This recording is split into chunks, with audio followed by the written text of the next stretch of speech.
That's all that matters. Win. I never let you down, I'ma shine on sight. Keep your mind on your grind and off of mine's alright, right? Hard, I'ma ball on those squares. I float in $250,000 cars everywhere I go. I know in the lead it may see me might be, but no matter what they doing, they don't do it like me. Like a G, I hold it down for the town I'm at. In a flash like that, recognize I'm back. Strike 'em back. It's on the line. All you want to be Mac champs, they got to start right here today. Okay, baby, Mac champs on 3. 1, 2, 3. Mac champs. Then exit out with all the women like we always do. My desire to retire grow with every new crew. Cause these guys just don't ride like my partner used to. Tight jeans, funny haircuts, dancing on the screen. It's a drought of real G's in the game, so it seems. Just pretend to holler, pimp and get a game of black. Next he say he trapping in my head, I'm like, why? Be yourself, you ain't got a pimp bone in your body. I can tell you ain't never bought a unit called a body. Probably just seen Wayne, Gucci Mane, me and Boosie all go to prison. They flipping whole image, really tripping. Listen, dude, for you that ain't in the car. Think the power's in the gun, but overall it's in your heart. Nowadays I don't know what's up with cats who in the A. Guess he think he in the game, but he really in the way. Violate, now we're having conversations in the joint with cats who done it, and I promise I'll put you on point. I'm disappointed in you, dog. You ain't hold it down at all, but I ain't going in your jaw. It's 365 days in a year. We only guarantee 12 of these games to ball out. You know what I'm saying? So I know what y'all gonna do. You know what I mean? Ball out on 3. 1, 2, 3. Keep your mind on your grind and off of mine's alright, right? Hard, I'm a ball on those squares. I float in $250,000 cars everywhere I go. I know in the lead it may see me might be, but no matter what they doing, they don't do it like me. Like a G, I hold it down for the town I'm at. In a flash like that, recognize I'm back. Strike 'em back, catch a 5 Hey, boys. Hey, I gotta tell y'all, man, it's been the best 4 years of my life, dog. I love every each and every one of y'all, dog. You know what I'm saying? Hey, it's 60 minutes. Don't mean a lifetime. Let's go out and let's just win, dog. Win on 3. 1, 2, 3. Win. Trying to think of how to stop it and they can't. Ain't that lame, but then that hatred manifests the pure malice. I'm no longer being careless. I'ma let these haters have it. Won't be satisfied till somebody dies, and I'm patient waiting. Know me and the Reaper on a first name basis now. I'ma let you make it now. Stay totally out the way for you, but know that we can take it any place you wanna take it to. Hating in your blood, cuz guess it's just too late for you. All I can do is pray for you or organize a wait for you. Your choice. Clearly I ain't hearing your voice. Keep it up and I'ma send you up to deal when I enjoy. Hey, I never let you down. I'ma shine on sight. Keep your mind on your grind and off of mine's alright, right? Hard, I'ma ball on those squares. I float in $250,000 cars everywhere I go. I know in the lead it may see me might be, but no matter what they doing, they don't do it like me. Like a G, I hold it down for the town I'm at. In a flash like that, recognize I'm back. I'm back. Yes, sir.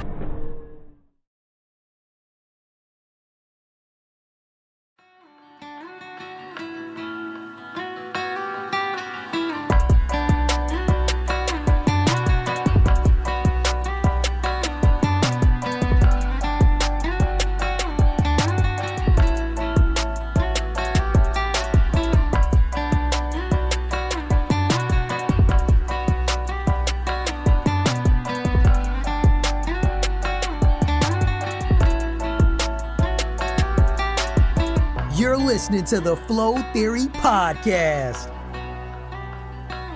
Tell me some stories about the Patriots, Dad. You got some stories from the Patriots? Oh man, I'll probably have more stories about the Patriots than any other place. Here we go. My popcorn's buttered and my seat is pulled up. Let's hear it. Let's see here. What would be the most appropriate? No, I'm just playing. But you know what? Actually, when I was playing with the Patriots, I was probably felt like I was more in the zone there than any other place. You know, that was when I really kind of learned my philosophy, how I play, and and figured out my niche and things of that nature. You know, I really kind of honed in on some specific things that helped me, you know, understand my game more than anything else. I can remember just we were playing against New York Jets, and Revis was the cornerback at the time. And, I'm a practice squad player, and so I have to be, Revis this week. And Revis is like, hella handsy. He's going to grab you. He's extra physical at the line of scrimmage. Right. You know what I'm saying? And he's like, all right, well, he's likely going to shadow Welker. So I'm just like shadowing Welker all week long. And he's like, look, I know that, because actually when I first got there, one of my biggest problems was, being handsy and grabby. But this was down the line, like down the field, I mean. So like, 10, 15 yards down in the play, you know what I'm saying? I had a habit of reaching out and grabbing the receiver when I first got to New England. And, they had to break that out of me. And they were like, you can't do that. That's a pass interference in the NFL. Sure. So you can get away with those things in college ball. You can't do that in the NFL. Right. So that was what I had to break as far as a bad habit. But, he's like, Belichick is telling me, I want you to grab, Welker all week, especially at the line of scrimmage. You know what I'm saying? Just grab him, be extra physical. And in doing that, and I was able to kind of understand leverage. Like, I can grab a guy and keep my inside leverage and then really eliminate his route, before it even starts, and have, the quarterback look at a different option. You get what I'm saying? And I was disruptive all week long, and that helped develop my philosophy of how to play cornerback from a greater level. And so, I handle Welker, and I kind of just thought to myself, like, wow, if I can do this, and practice is always hard in the game, especially if you practice right, so like, if I can do this up against, Wes Welker, the Pro Bowler at the time, I can do this. You know what I'm saying? I got my confidence that way. You know what I'm saying? Mm-hmm. And so I was just being able to get in the zone and learn a lot, just from the philosophy and those little small nuggets and Doug Tech, talking to me about what to do and how Revis is really doing, what he's really doing, how he's playing it, and the following season when Ocho Cinco got there, by that time I took what I learned during that season and I perfected it during the off season. And I got back up there to New England, and Ocho Cinco was there. And so we was in camp, and it was like one of the early days. And I'm lined up against them, and, press man 3-by-1. I'm the backside one, or something like that. Either way it goes, Ocho Cinco, in the middle of the play, disrespectful. He goes and looks at Brady. He's like, look who's guarding me, basically. Like, he said that, look who's guarding me. Like, let's go, deep ball. You feel me? Oh, so God. And, it's camp, so it's like, it's like fans there. It's not just, just a team where it just feel like family. Like, you can embarrass me if I'm trying my family. It's not a real embarrassment. You know what I'm saying? But there's like fans here. You feel me? You over here trying me, Yeah. So Ocho Cinco calling me out. And so I jammed him up. And the same thing happened. I played it the same exact way, and so he was just locked up. And I remember after that practice, we ended up even doing like some release drills, and I ended up going against Ocho, and him getting nothing. Like, he can't even like get off the ball. And like after practice, he was like, man, we got to work. Like, I can't get off the jam with you. I don't know what's going on. You know what I'm saying? And so that was a moment. So I used to, work after practice with Ocho. So that was a moment. There was a time where I think I know he was dating some celebrity, but we was in the camp in the hotel, and he wanted me to open the back door, let her in. I was like, man, hey, nope, not me. I'm not getting cut for nothing stupid for you. You know what I'm saying? Right. Because Uncle Bill would cut you immediately, right? Right. Yeah, so I wasn't about to do it. He wanted me to open the back door for Evelyn or whatever her name was, you know what I'm saying? So that was another little nugget. That's funny, man. He was dating some chick and what was it like? Were you guys staying like a dorm or what? We was at a hotel. Okay. We was at a hotel. We have curfew. How would the coaches have known that you opened the door? Did they have like tape? I have no idea. Did they have tape on the door or something? I don't know. Shit. With Belichick, I wasn't about to do it. With Belichick, trying to find out. He probably had cameras everywhere, bro. He probably had eyes and ears all over that place. So that was a smart move, dude. It wasn't gonna be me. I wasn't gonna find out. He wanted you to let her in. That's a bad sign, because if he's asking you to let her in, that means your ass is gonna get in trouble, and he's not. Like, right. Yeah. Uh-huh. That's funny, man. That's a great story. These are really good. Dad, you got any other stories from the Patriots? I got a lot, man, but this is keeping in the line of threes. I'll tell a Cardinal story. Okay, let's do it. And so I was with the Cardinals, and I remember they actually signed me off of a strained hamstring. So I had really just strained my hamstring. Mm-hmm. And they were like, whatever, we still gonna sign you. I was like, okay.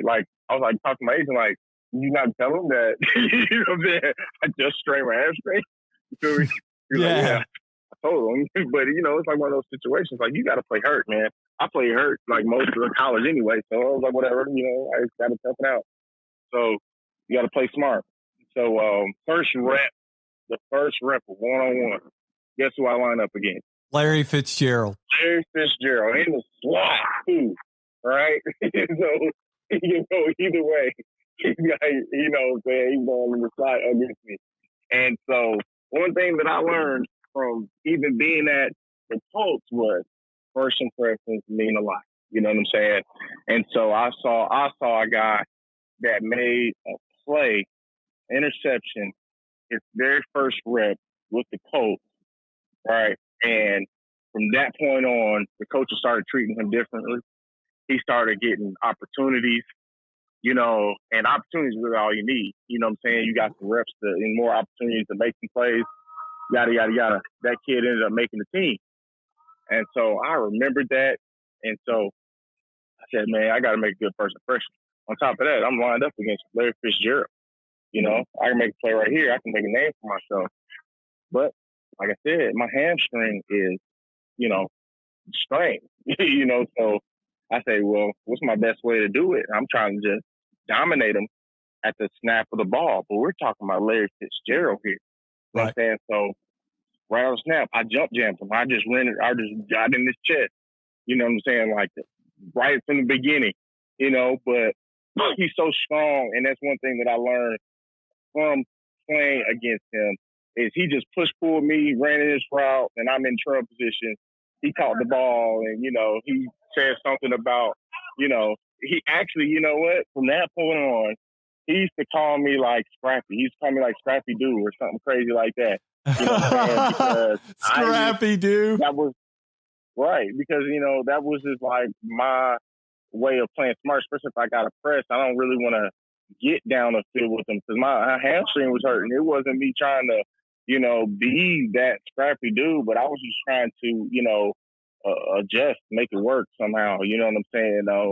And even when it comes down to playing in some of those games, like I remember it was a preseason game I played in, and my hamstring was shot. You know what I'm saying? And we're playing. Did you inject your hamstring with anything, Thad? Oh no, not at all. I didn't. I just kind of Did you get some Ben Gay or something on it, some Flexol or something? Shoot, I don't know, man, but it didn't help much. Wrapped it up. I had limited mobility, and so I think it was we was on punt return, and I was anti-gunner.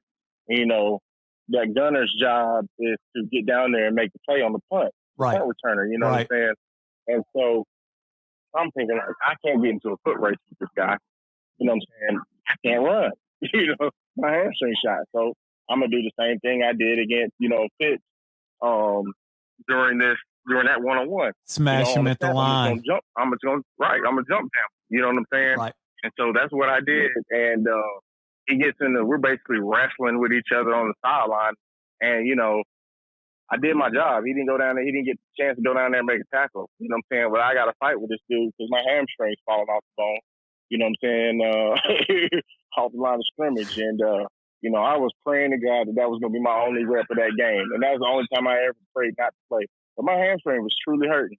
And I end up playing a little bit more in that game and, you know, just playing back and backpedaling out of there. You know what I'm saying? Trying to protect the deep ball. You know what I'm saying? And Tim Tebow was the quarterback. And he ended up throwing a touchdown against the corner on the other side. And I was just glad to get off the field, man. Dude, like, I hated Tim Tebow. God. Again, you know. I hated Tim Tebow so much, bro. God. Fuck man, that guy. Jesus. It was, he definitely wasn't the greatest of talent when it comes to quarterback play. You know what I'm saying? But not in the NFL, but college. As they say, you know what I'm saying? Oh, man, he was a great college quarterback. You know, I still watch some of those old Florida games. I mean, it's just the everything's so much better. The DBs are better. You know what I'm saying? The routes are more precise.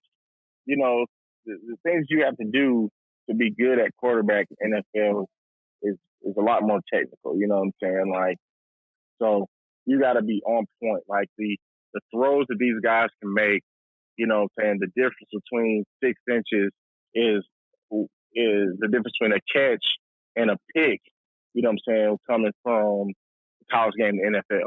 You know what I'm saying? You got it, man. If you miss 6 inches, you know. It's a game of inches, baby. Just like Al Pacino in Any Given Sunday, baby. Yeah. 6 inches in front of your face. Right. You still know the truth. Real. That's funny, man. Those are some high quality stories from the pros, Thad. That's stuff that you never get to hear about. Hearing all this behind the scenes stuff. This is premium content, Thad. This is great stuff, dude. I'm glad you're liking it, man. This is epic. So talk to me about Bill Belichick. Like, what was it like being around Bill Belichick? You know, it makes things very tense. You know what I'm saying? You pass him in the hallway, and you're kind of like, should I say good morning? Like he's like has his head down, like, hello, Bill. You know what I'm saying? Hi, right, Bill. How are you? He just has this demeanor that he's not trying to talk about anything other than football. At least when he's in that office, you feel me? Like, you know, he has a good personality, you can tell. You know what I mean? But he's just so about his business. You know what I mean? So it just makes it, you know, kind of awkward, you know. Just those passing by moments, you know what I'm saying, like at work. But he's so smart. I learned so much from him, from the defense and really what the offense is doing and just his style of coaching and how he gets us prepared to play. That, you know, it's unmatched, man. He really is a great coach. So I learned a lot from him, just from my core principles kind of come from some of the things that he taught me, especially from the defensive side of the ball and what the defense is trying to do, you know, and how the offense is really trying to attack it, you know. So, you know, just for example, like you always gotta like defend the middle of the field, you know what I'm saying? And you know, it starts there. You know, and whatever scheme that you do, if you really understand your key principles, then it kind of falls back on that. You know what I'm saying? Like it kind of, whether it's where my leverage should be, whether I want to funnel them, if there's any question, you know, you want to defend the middle of the field. You know what I'm saying? So it's a wealth of knowledge. I was blessed to be around them and be able to put a couple nuggets in my bag. And, you know, sure. Hey, and you got nuggets for this podcast, man. Hey, Thad, what was it like being around Tom Brady? I'll be honest. I hate Tom Brady, but it's like Belichick. I hate both of those guys, but I respect what both have brought to the game, all right? Like, let's put it this way, Thad. I would rather have you on my podcast than Tom Brady. I fucking hate Tom Brady, dude. Well, I'll say, like, I get some weird stories just from observing them. Like, I can't say I spent a bunch of time with him, being on the defense side of the ball, but, the dude is obsessed with his abs. He would be in the back of practice, when defense is up or whatever, and like he's just doing crunches. And think about it, he doesn't even have like great abs. You're right, dude. Steady work on his core, man. So I guess that might be something that quarterbacks need. You know what I mean? One of the small mechanics or core muscle group or whatever. You know what I'm saying? But that was one thing I observed from him. But ultra competitor though. You know what I mean? Sure. I've never really been around a quarterback to have as much of an opinion about what the damn defense is doing more than Tom Brady. Yeah, you get what I'm saying? Him and Peyton Manning probably crazy opinionated. So that was one thing about him though. But that's just goes to his willingness or desire to win. One of the things I remember when Tom Brady was yelling "fuck" at the refs after. Remember, there was a pass interference against Luke Kuechly was all over Rob Gronkowski in the Panthers-Patriots game, and the Patriots lost. And Brady, as he's walking off the field, is like, "You motherfucker, that's a bullshit call." And like, anyways, everyone was like ripping Brady for using F-bombs. He goes, "You know what?" He goes, "Sometimes there's no better way to express the way I feel than a good F-bomb."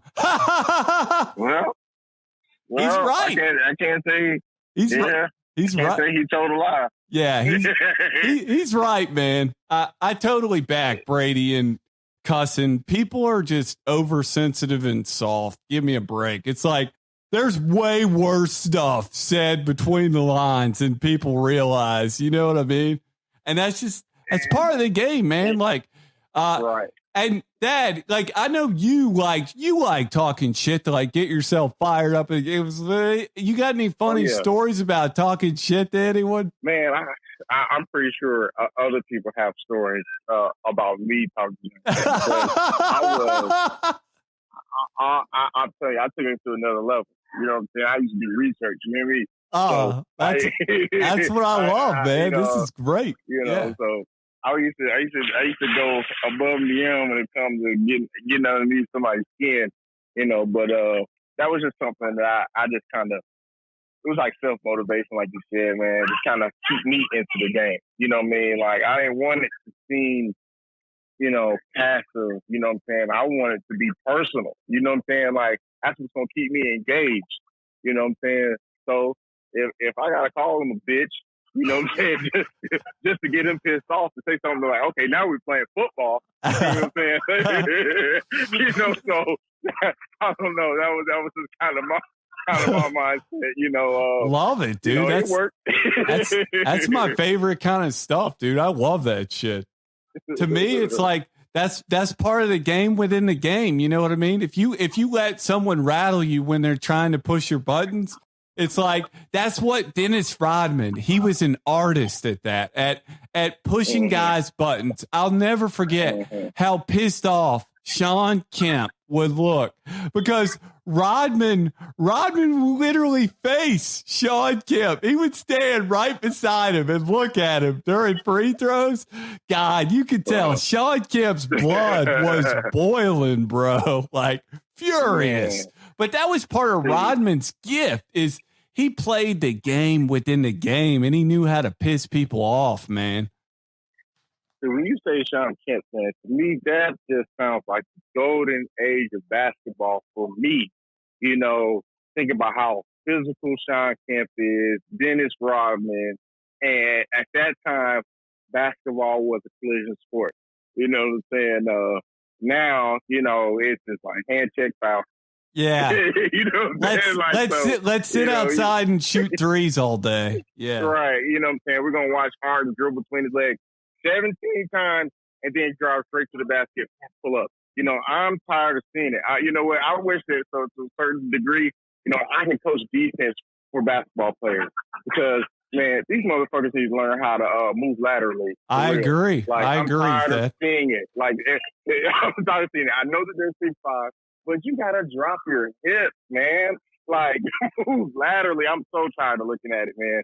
But, that's just a whole nother tangent I can get into. That's funny, man. Especially being a defensive guy, understanding how to keep a guy in front of you. Hey. I mean, they got a basketball in their hand, for Christ's sake. And you can't keep them in front of you. You know what I'm saying? Goodness gracious. Oh, that's hilarious, man. Hey, you want to learn how to play some defense, man? We got the guy here in Charlottesville, my man Tony Bennett, baby. There's no one better. Okay. Yeah, all right. Yeah, I know Tony Bennett. Oh, Tony. Yeah.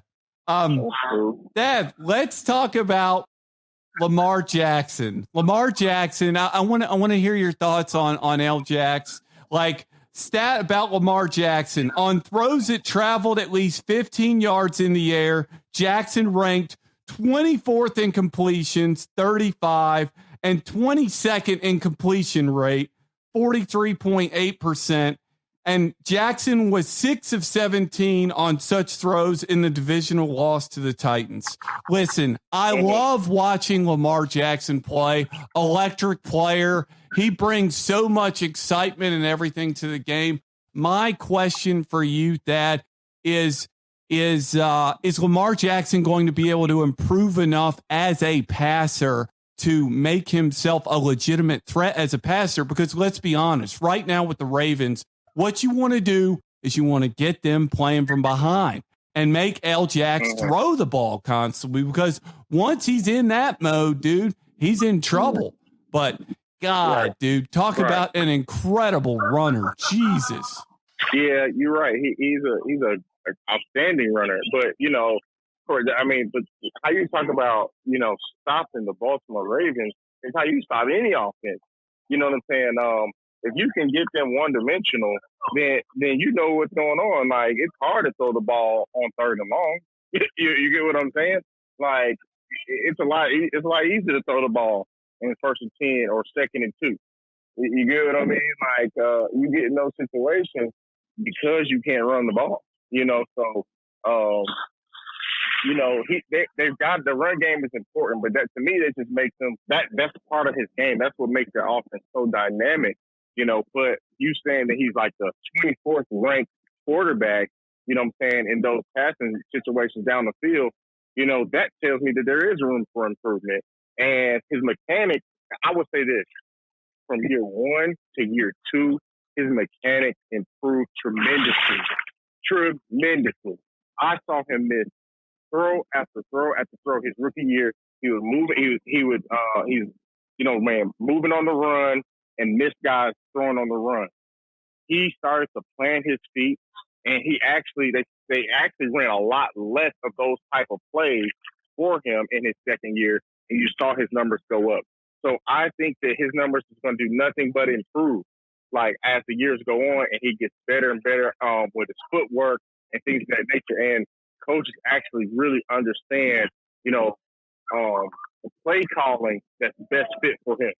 You get what I'm saying? They've already done a tremendous job, of adjusting their offense for that type of player.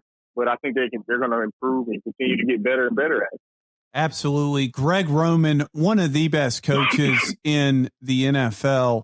That I really love what Greg Roman did with that offense. Absolute genius, what he did, what he did with Lamar Jackson. Super impressive. See, I was keeping an eye on this offseason to see if he left that offense. We all knew that if he leaves the offense, like, I'm not investing in L-Jax. You know what I mean? Like, L-Jax needs that offensive coordinator to stay there long term. Like, if I'm Lamar Jackson, I'm gonna be like, Coach, listen, like, absolutely, what have I got to do to keep you here, man? I will buy you like an extra house.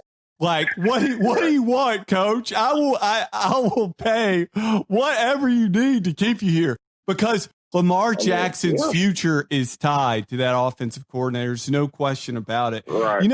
One thing I was thinking about that for this podcast was you know, they have the Michael Vick ride, you know, the Michael Vick experience. And since Lamar Jackson broke Michael Vick's rushing record last year with over 1,200 rushing yards, my question to you is, I think they should make an L-Jax ride. What do you think about that?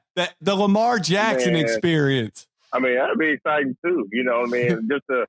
I'm thinking about that spin move that everybody's talking about that he did back in 2019 season last year. The Bengals. I mean, goodness gracious. I mean, shit. he just looked amazing. You know what I'm saying?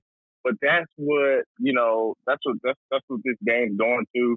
It's more exciting, you know, to see those guys can do more things with the ball in their hand. They can throw it, they can run it.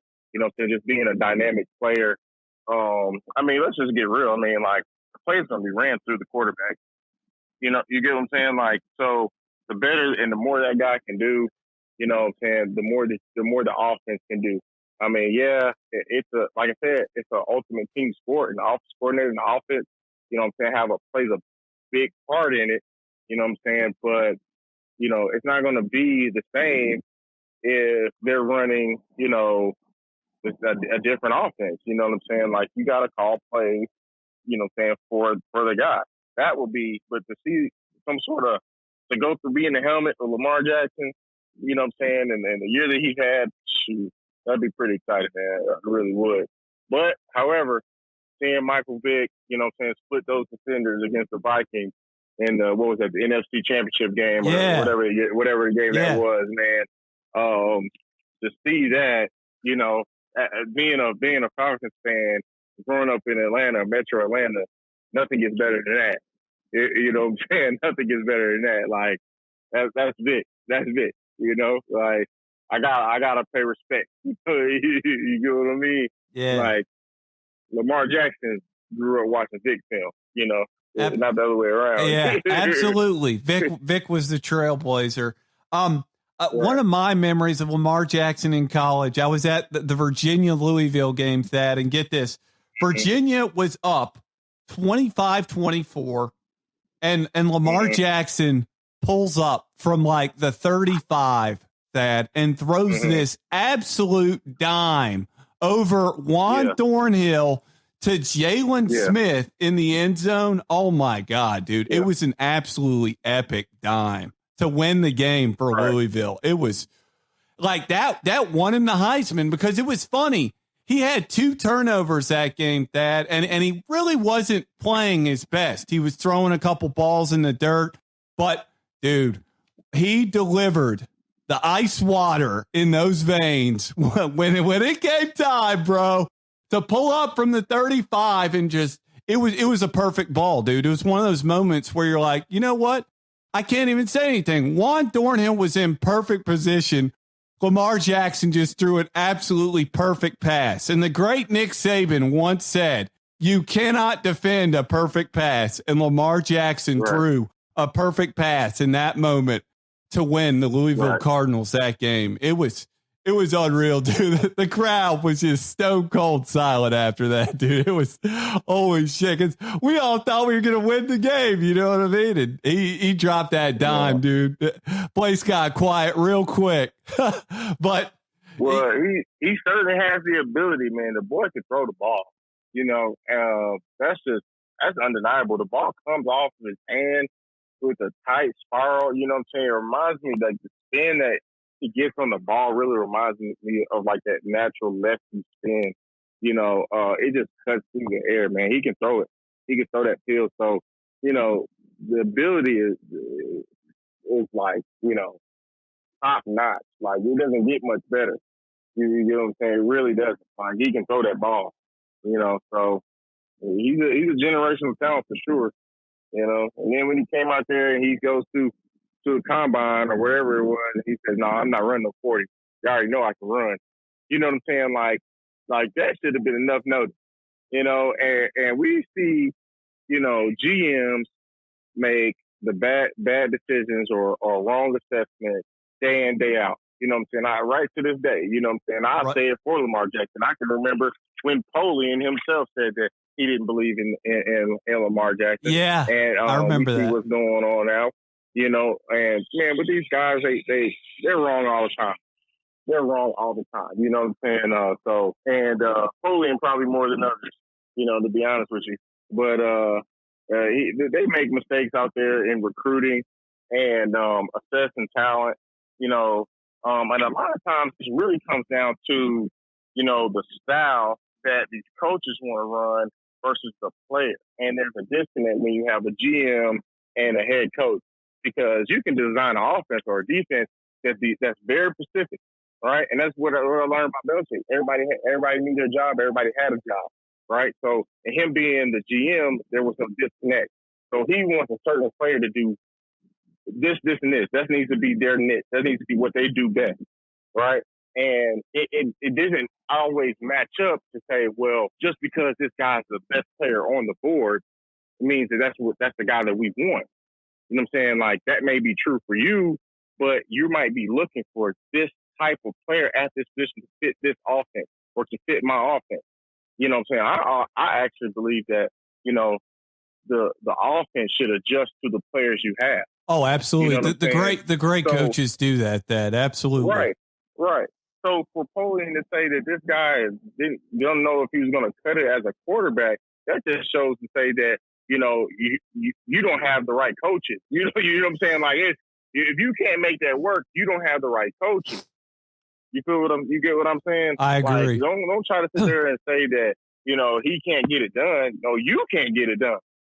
You get what I'm saying? Like, yeah. You know, so funny thing about Lamar Jackson, when Polian said that, I'll be honest, I was pretty skeptical of L. Jax coming in. I'm happy to take my medicine on that and know that I was definitely wrong about Lamar Jackson as a quarterback in the National Football League. I think that a lot of it, you know, he got in the perfect landing spot. You know, if you get in a bad landing spot with a shitty coach like Adam Gase, that guy is absolute garbage. Jesus Christ. How does that guy still have a head coaching job? Like, my God, like the Jets, like only he ran the Dolphins into the ground in front of your face in your own division. And you want to say, okay, we want him as our head coach. Like, get out of here, dude. That guy's a clown. Yeah, man.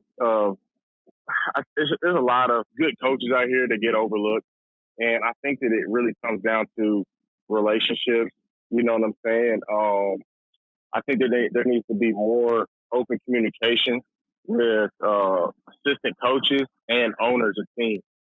You get what I'm saying? Like, and I look at, like, you know, what's my man's name? McVay, Coach McVay.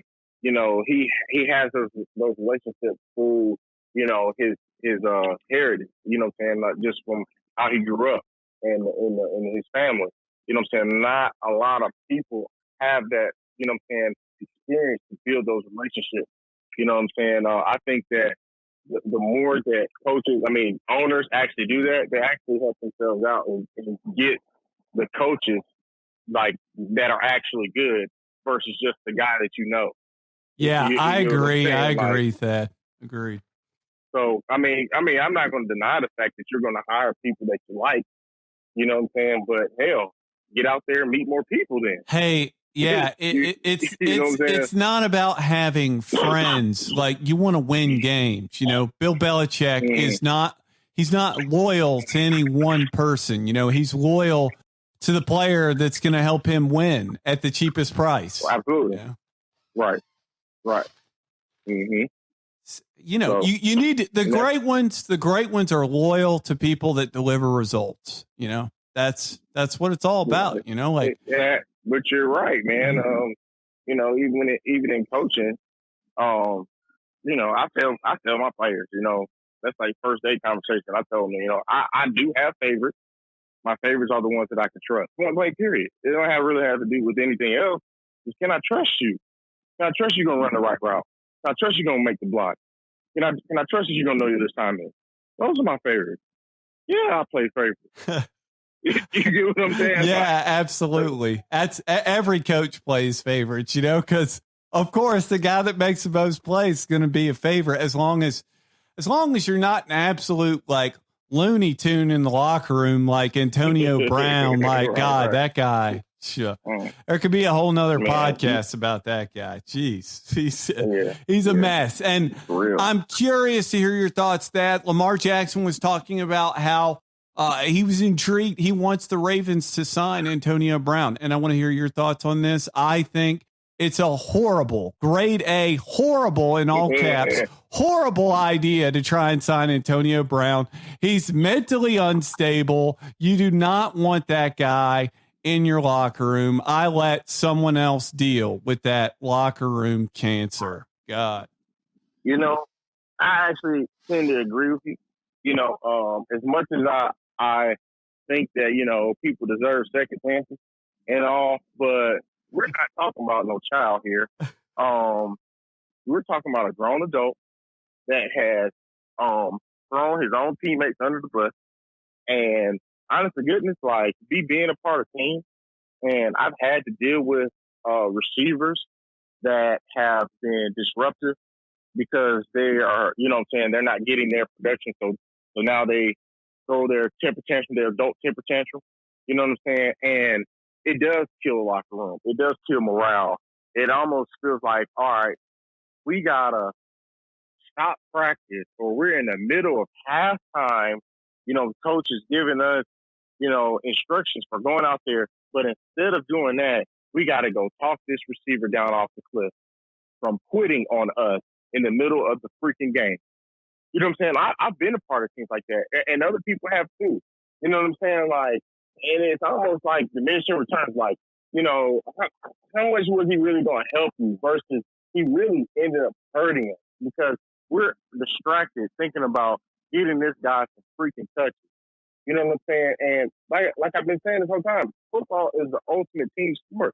You got to have 11 guys to do your job. And then at the receiver positions, you have to do so much for you to get to a position where the ball is even thrown to you.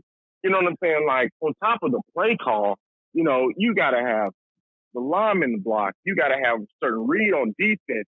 You got to have, you know, a whole bunch of things. The read has to be to you.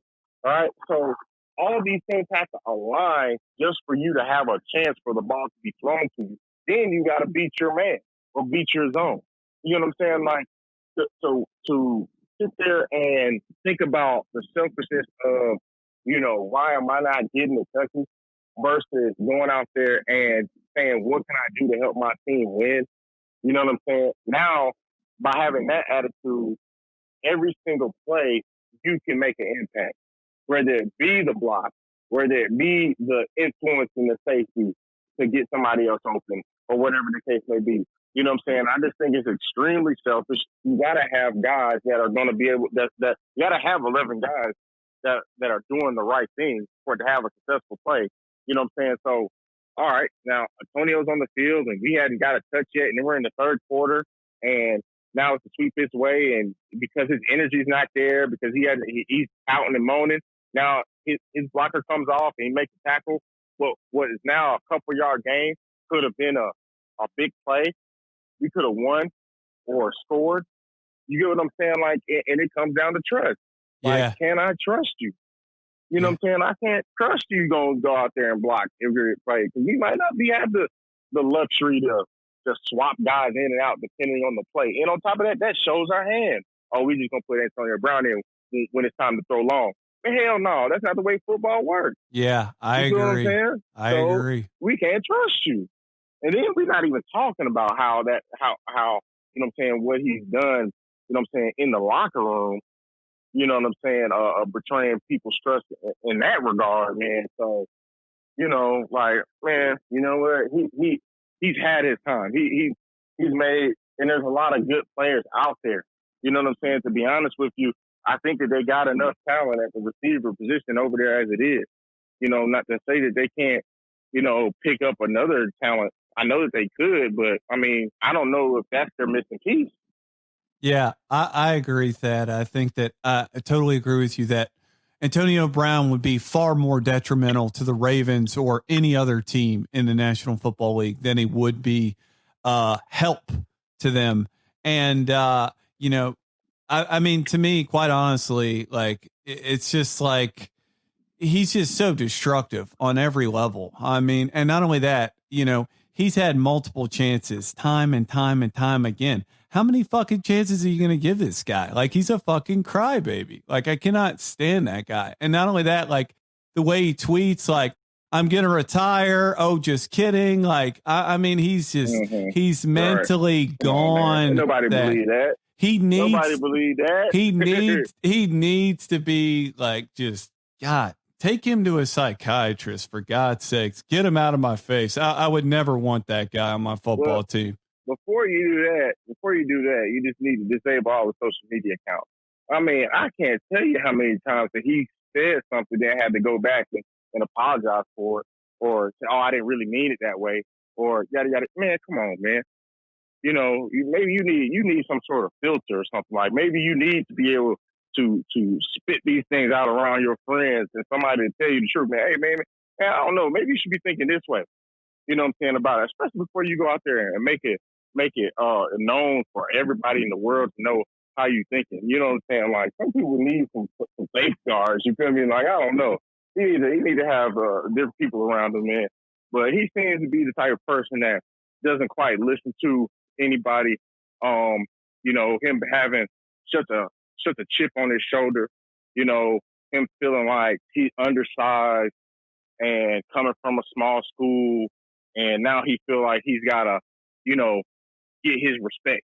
You know what I'm saying? And that type of guy, man, sometimes he's not trying to listen. You know, he thinks that his chip or his stubbornness is what drove him to the success that he's gotten to.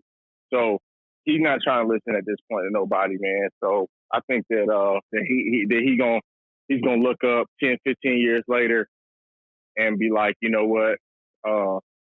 I mentally took myself out of opportunities to play in the league longer. Oh, you know what I'm saying? Absolutely. Not only that, it's not physical. It's not physical. Yeah. I mean, I look at his style of play. I mean, I haven't seen a receiver that can stack a DB like Antonio Brown. I mean, he gets you on your heels. Like, he does that really well. He is a good receiver. But right now, he's a mental midget. He don't know. He's been a mental midget for a long time, Thad. You know, for real. A mental midget. That's hilarious, Thad. You know, funny connection here. Lamar Jackson played in the same Pop Warner League in Florida as Marquise Hollywood Brown, who, by the way, is on the Baltimore Ravens. You know, it was funny. I saw the pictures of Lamar Jackson and Hollywood always together. I'm like, okay, like, these guys are tight. And now I get it. Right. You know, they played Pop Warner ball. Well, they didn't play together. They played in the same league. But I really like Hollywood. What part of Florida is that in? What's that? What part of Florida did they grow up in? Lamar Jackson's from Boynton Beach. He went to Boynton Beach. Yeah. I know what you're talking about over there by Delray Beach and like a little bit in Fort Lauderdale, a little bit more north than Fort Lauderdale, I want to say. And by the way, if anyone's listening to this, you need to check out Lamar Jackson's high school highlights. Oh my God. His high school helmets are some of my all-time favorite. Purple and yellow tiger stripes on the helmets. Absolutely epic. And God, I mean, Lamar Jackson, watching his highlights, it's, you know, it's one thing to be fast, but Lamar Jackson, his ability to cut at an extremely high rate of speed has got to be the best I've ever seen. It's like Reggie Bush next level. Like, his ankle and his leg almost get to like the angle at which he cuts. It's such a high rate of speed. It's incredible, man. And like you said, that spin move against the Bengals, dude, holy shit. Yeah, man. Yeah, he's a special talent now. He really is. There's a lot of talent down there in that area of the country, for real. Absolutely. Let's talk about Pat Mahomes a little bit, Dad. One thing, I got to make a correction on one of the previous podcasts. I said I forget what the number was. It was like $440 million for Pat Mahomes' contract when it first came out. His contract, 10 years, $503 million. I'll be honest. No one else is roasting Pat Mahomes for this, but I will go ahead and do it. Let me preface this by saying I love Pat Mahomes. I really do. I love him. I want him to be a Hall of Famer. I think he is. I think he'll win several Super Bowls. I don't know if it's going to be 7, like Tyreek Hill is saying, but you know, hey, you never know, man. It's like Charles Barkley said, Patrick Mahomes has got more weapons than the federal government. And the big thing I'm going to rip Pat Mahomes about is buying the part ownership stake in the Kansas City Royals. I get it. You're offered an unprecedented opportunity. It's an amazing opportunity. My opinion is you should take that opportunity once you're done with your playing career, because I think that as a player, it doesn't really mix you owning another franchise during that time. And not only that, you know as well as I do, these contracts, you tear both your ACLs, guess what? You're not in Kansas City anymore. And then you're going to be part owner of the Royals, and you're not even going to be in the same city. You know what I mean? To me, I think that he got a little too excited. I think he had too many people get in his ear and say, hey, man, you could be like part ownership of the Kansas City Royals. Now, that sounds great, but he doesn't really have that money. Like the $500 million, like, sure, he has like, $140 million guaranteed, but, you know, a lot of that money you don't have yet. My point is, wait until you're done with your career. Wait until that money is in hand, and wait until you're done with football. And then you could focus fully on being an owner of the Kansas City Royals. I think that kind of thing, you got to devote a lot of time to it, because being a player and owner, to me, why not focus for the next 15 years on being the absolute best player you can be? You know what I mean? You know, okay, so I agree with you in some parts of that, you know what I'm saying? But there's other parts that I don't agree with you with. Okay, for example, all right, I'm going to put it in terms like this.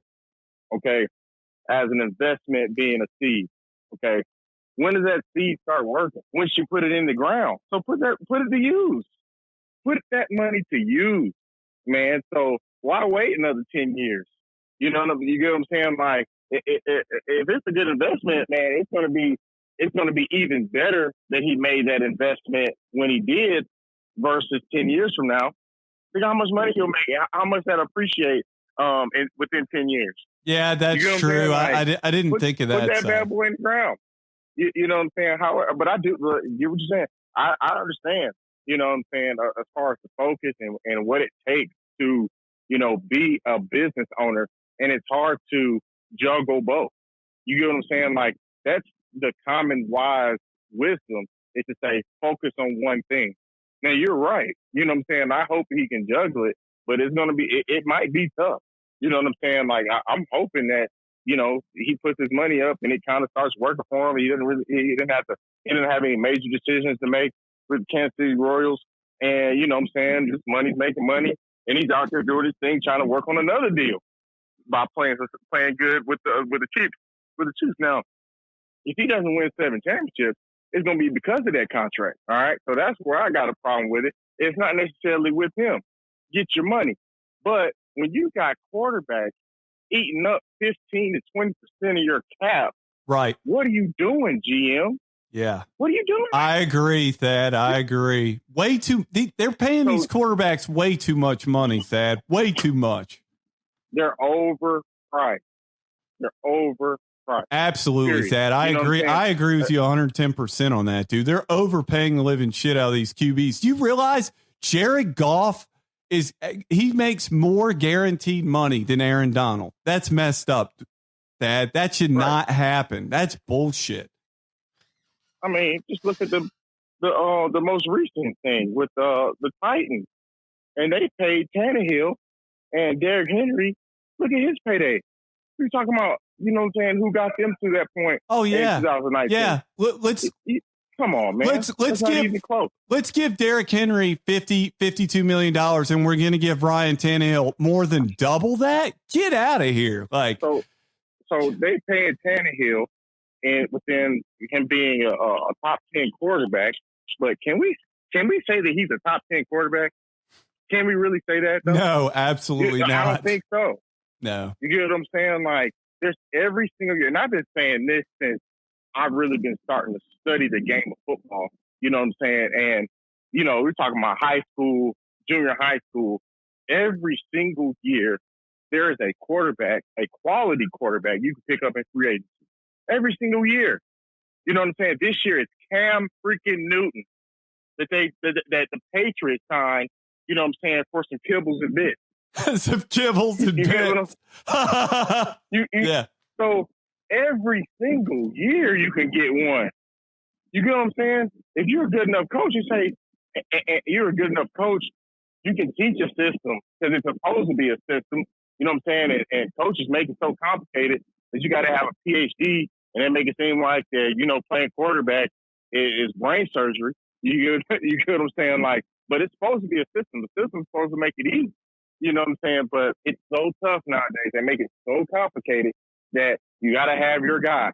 And for that to happen, somebody to understand it, you know, we're going to, you know, invest 10 years in them. And now we got to give them $30 million a year. And that's going to eat up all the cap, man. Goodness gracious. I mean, there's quality guys out here. Shit, Cap is still out a free agent. Now, I mean, I'll be honest with you. Like, I see Colin Kaepernick and Tannehill as a defensive coordinator. I'm looking at the two guys. Who would you rather play against if you were the D coordinator? I'd probably Colin Kaepernick or Tannehill. I would say probably Tannehill. Probably Cap. You want to know why? Because he can run with the ball and throw the ball. You're not threatened by Tannehill running with the ball. You're not. Oh well, I thought you were talking about as a defensive coordinator. Who would you want to go against? So I was like, Tannehill right. can't run. You're right. I phrased the question backwards. Right. So you're absolutely right. That's my point. So if you're working against somebody, if you're playing against somebody like Kaepernick, you got multiple threats to worry about. Right, but he's undrafted. He's still a free agent. Yeah, I'm saying there's a lot of quality quarterbacks out here. You know, I just think there's better ways to improve your team than spending 15% of your cap on a quarterback.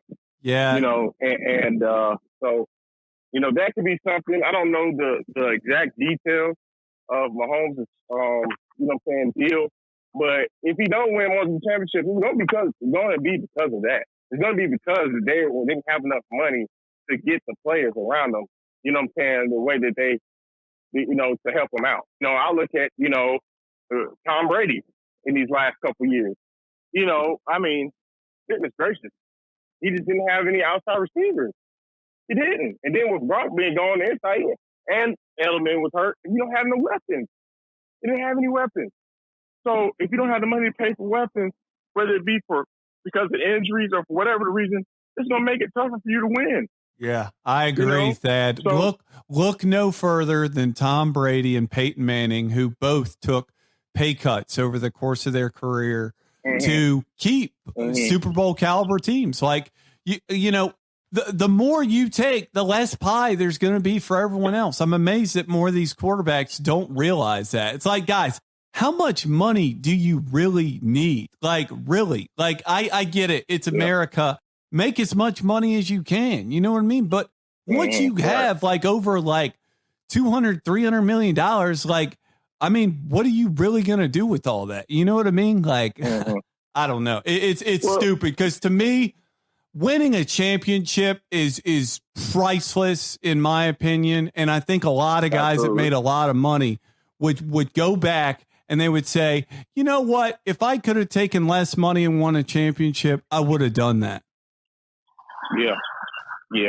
You know, I would probably think that, you know, a lot of them would. You get what I'm saying? But you never know, man. It's hard to say that. Well, you can't say, you know, don't get as much as you can, or especially you got. I mean, to think about it, you're like, get your market value. That's what the market's paying them. You feel me? Like, it's shit. Who's gonna blame them for getting their market value? You know, I just don't like the system. I just think that the quarterback is just eating up too much of the cap, and I hate the way that running backs get disrespected on their deals. You know what I'm saying as well. Like, I think there might have to be something has to be done, man. Like, they might have to be like some cap exemptions that they can give one or two players on each team. That might be something that I think the league might need to look into.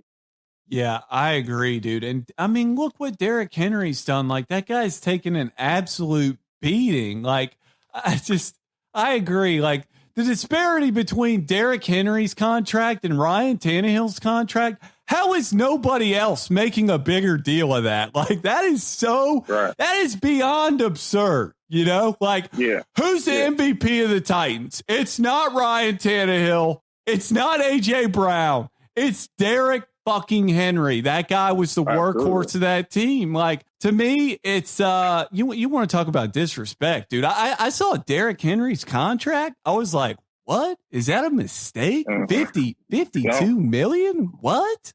Like, yeah. What is it? Is it 52 over 4 years, something like that? Something like that. I don't have the exact numbers, but it's over 50 million. It's just, to me, like, that makes me sick to my stomach. Derrick Henry had to cringe when he signed that. I mean, God, that makes me. And the thing about it is, that was probably one of the better deals. Just to be honest with you, because Weber looked out. You know what I'm saying? As far as if my memory serves me correctly, that was still one of the better running back deals. You get what I'm saying? It's just how they go about valuing running back. You know, which, you know, just I kind of just plays to a new era of the NFL being more pass oriented, you know, and things of that nature. So I don't know. I think that there's a lot of value in having elite running backs and letting them be the showcase, the star of your team, and paying them as such. I think there's a lot of value in it. You got to find the guy, though. You know what I'm saying? You got to find the guy. You got to build a system around him as well, you know? So, you know, I don't know if we would have guys like, you know, Herschel Walker in today's day and age. You know what I'm saying? They might end up trying to put Herschel Walker and play him in a different position because, heck, they don't value the run game like that. Yeah, I think that sucks, dude. Yeah, I think that the more that you do, it does create more success or opportunities for success for your offense to being more balanced, but just don't see it like that. Yeah, maybe eventually there'll be a change. That I definitely think they need to flatten the flatten the payout structure from quarterbacks to other positions. They really need to shrink that way down because in my eyes, dude, the quarterbacks are getting these salaries are outrageous, dude. I'm sorry. Like, the difference, you mean to tell me that Jared Goff is worth more than Aaron Donald? Absolutely not, dude. Aaron Donald is a surefire Hall of Famer. Jared Goff is getting more guaranteed money. That should not happen just because he's a quarterback. That's so stupid.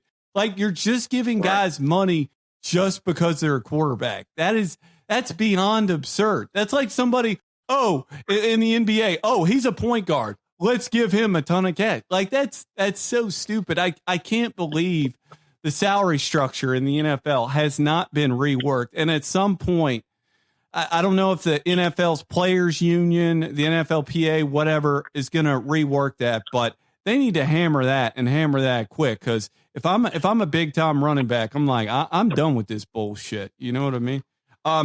We got like 10 minutes left. I want to talk about Aaron Rodgers. All right. The Aaron Rodgers drama. The Packers traded up for Jordan Love, round 1, pick 26. Keep in mind, T. Higgins or Michael Pittman, 2 incredible receivers, were still on the board for the Packers. To me, it was the biggest fuck you by the Packers management that any team has really ever done. Not only that, watching LaFleur laugh on camera while they drafted Jordan Love. That tells me all I need to see. I think they all hate Aaron Rodgers. I think Aaron Rodgers is a control freak, and I think that let's be a couple things here. I think that Aaron Rodgers should have control, all right? I think he's a Hall of Famer.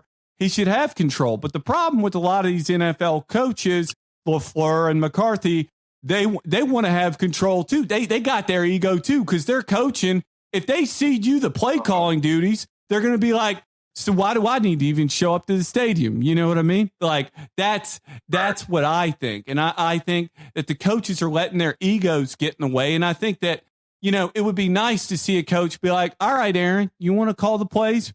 We'll let you call the plays for 2 games. And then we'll let me call the plays for 2 games. And we'll see, we'll see where the stats lie. You know what I mean? And if your stats suck, guess what? They're coming back to me. You know what I mean? I don't know.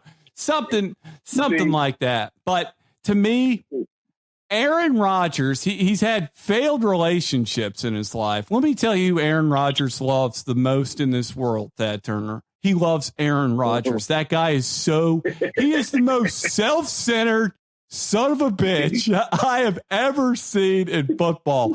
I hate the guy so much that, let me tell you, he's going to the Hall of Fame. I get that, dude. But that guy, all the quotes I hear about out of that guy's mouth is how great he is and this and that. And I get it. You know what I mean? Like, and not only that, the thing about the Jordan Love thing is they ask him, like, was it a big deal? And it's like he acts like in some of his quotes that, it's a business. I understand it. But then he proceeds to make a big deal about it and how they're going to play Jordan Love early. You know what I mean? It's like, dude, it's either a big deal or it's not. And he's making a huge deal about it. And I get it, man. Like, I'd be pissed too. But I can't stand Aaron Rodgers, dude. He's so self-centered. And the way he talks about the whole thing is how, they're gonna move on from him real quick. And to me, like, if I'm the Packers, I'd say, all right, like, you sound like you want to be traded. We'll get rid of you right now. We'll pack your bags. See, I think that what happened was Aaron Rodgers got that wake up call. All right. So what I mean by that is he thought that it was sweet for a second. And I'll put it like this. This is like an analogy that I see it. It's like dating a girl that when you got with her, right, she had a boyfriend, okay? And then later you come down in a relationship, you see that, or you find out that she's cheating on you too. Well, hell, that's the same. Like, why are you surprised? What are you surprised about, Aaron Rodgers? Think about the situation that how you got there. You know what I'm saying? Yeah. So, Don't be surprised. Don't be surprised that the Packers treated you like they are the Packers. You get what I'm saying? Like, you got that wake-up call. You feel me? Like, you got comfortable. You thought it was sweet. You thought that they wasn't going to do what was best for their organization. They thought that it was Team Rodgers, not the Green Bay Packers. You know what I'm saying? Shoot, they did what they do. When they got rid of Yordy Nelson, that I'll never forget. Aaron Rodgers goes, like, nobody around here asked me anything. Ain't nobody going to. Like that's his problem. He thinks like he should have total control of the team. It's like, dude, you are a player, not an owner. They're not going to ask you, man. Yeah, and that's exactly why ownership and the management said, you know what? Fuck you, Aaron Rodgers. We run this team, not you. Like, not only that, but they're saying, like, they're not just thinking about this year and next year and the year after that. You know what I'm saying? They're thinking 10 years. You know, they are. They're thinking 20 years down the line. You know, they just have a different scope, a different vision. You know what I'm saying? Just from a player from an organization standpoint, so it's just completely different. I don't know who he thought he was, unless he got some stake in the team, he's just a player. Yeah, it's pretty hilarious to see. And it's ridiculous to hear. It's ridiculous to hear how, players want to call plays, quarterback or not. You know what I'm saying? You're not a coach either. You're a player. You know what I'm saying? Like, it's the sum of all these parts. You can't be everything. Right. So. I mean, if I was a coach, I think it really depends on the coach, and who's in control. I think if the coach is able to swallow their ego, be like, you know what? I got Peyton Manning out there. I'm just going to leave the clipboard at home. Hey, Peyton, you go ahead and do your thing, big dog. You know what I mean? Like, but there are situations that happens. You know what I'm saying? Like, especially in certain situations in the game, right? Where, but even in that, you've already kind of coached them through those moments. In these moments, we want to run this type of stuff. We want to run these plays. You know what I'm saying? And then as a coach, how to give them more freedom or take some away. You know what I'm saying? Right. And it starts off. Hell, when I was in high school, I played quarterback, and my high school coach was able to tell me, all right, well, if we're running right and the defense overloaded to the right, change it to the left. I don't have to go and look at the coach and him give me the thumbs up like, okay. No. You know what I'm saying? Like, go out there and play football. So those things are built in, you know what I'm saying, right. to the system, So I don't know, man. It's just understanding, man, having some understanding and value and understanding the value in each role that each of these people play. You know what I'm saying? And maybe it's not mutual. Maybe if they had more respect and admiration for Aaron Rodgers, they would get them a receiver, knowing that, hell, the thought process was, if the thought process was he's one receiver away from getting us over the hump, then I think they would have made that decision. But that's not what they believe. You know what I'm saying? They're not on the same page. Maybe the admiration and respect isn't quite as, on the same page as Aaron Rodgers wants or thinks that it is. Right. But he got that wake up call. Yeah. And I think there is a lot of stuff behind the scenes with Aaron Rodgers and the front office and LaFleur. We heard a little bit of stuff behind the scenes, how he and LaFleur were getting into it over the play calls and stuff like that. But I really think that there is something going on behind the scenes with the Packers, just management and Aaron Rodgers, to where, like they really wanted to tell him, like, just send him a direct message. We're in charge here, not you. Like, what? I'm the man up in this piece. Like Denzel in Trading Day. Who you think you're messing with? I'm the police. I run shit around here. Right. Well, he got it. He figured it out. You know what I'm saying? Like, it's not pretty how he figured it out, but I promise you, he got it now. Yeah, he had that. He had to let everyone know that he had a 4-finger tequila drink. Like, who says that? I had 4 fingers of tequila. He's a weird guy, dude. Weird guy. That. One of my least favorite athletes of all time. Just God. And add into the fact that he's thrown all these Hail Marys against the Lions. It's like, God, I can't.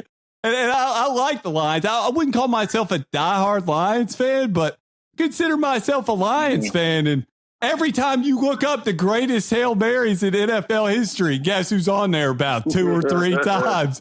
Aaron fucking Rodgers doing it against the Lions. Yeah. But there's so many quarterbacks that don't quite, how do I say it? I wouldn't necessarily say place to their potential, but they don't necessarily reach the team success that you would think that their talent provides, because it's such a game of the correct system. You know what I'm saying? You can have a lesser of a talented guy, win more ball games just by the system that they're in, and they can look like complete ballers.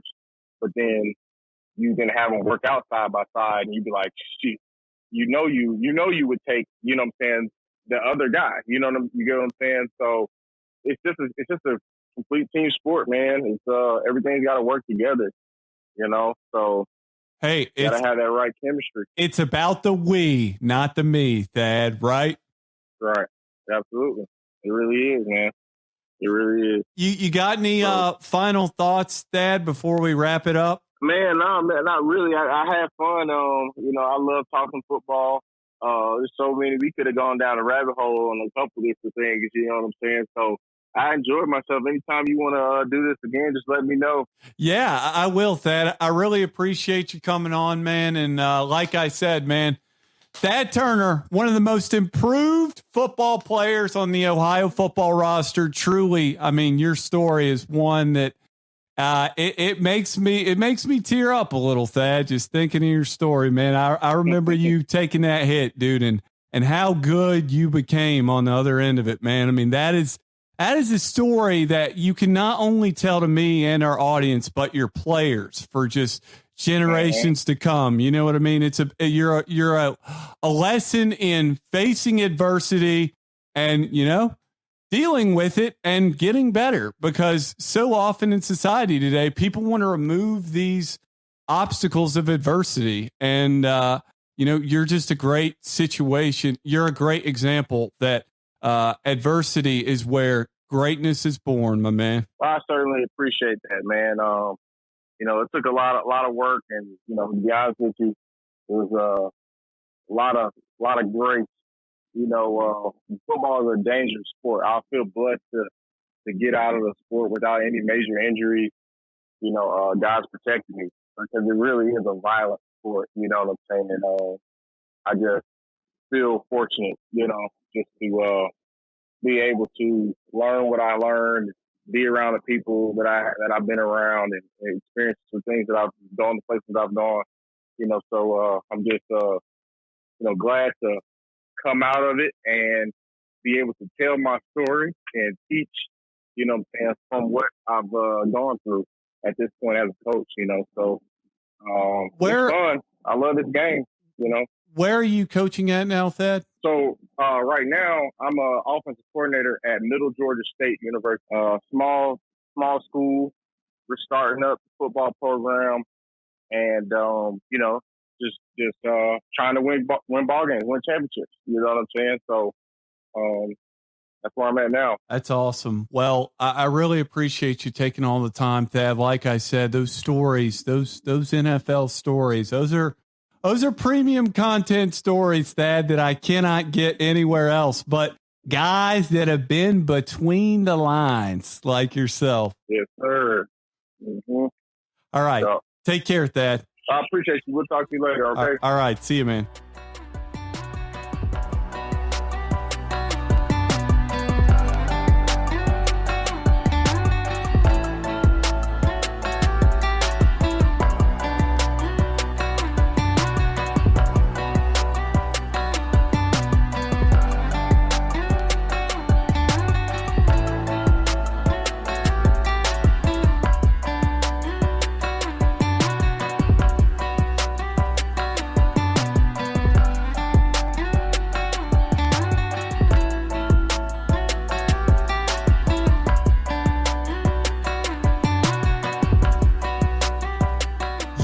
Listening to the Flow Theory Podcast.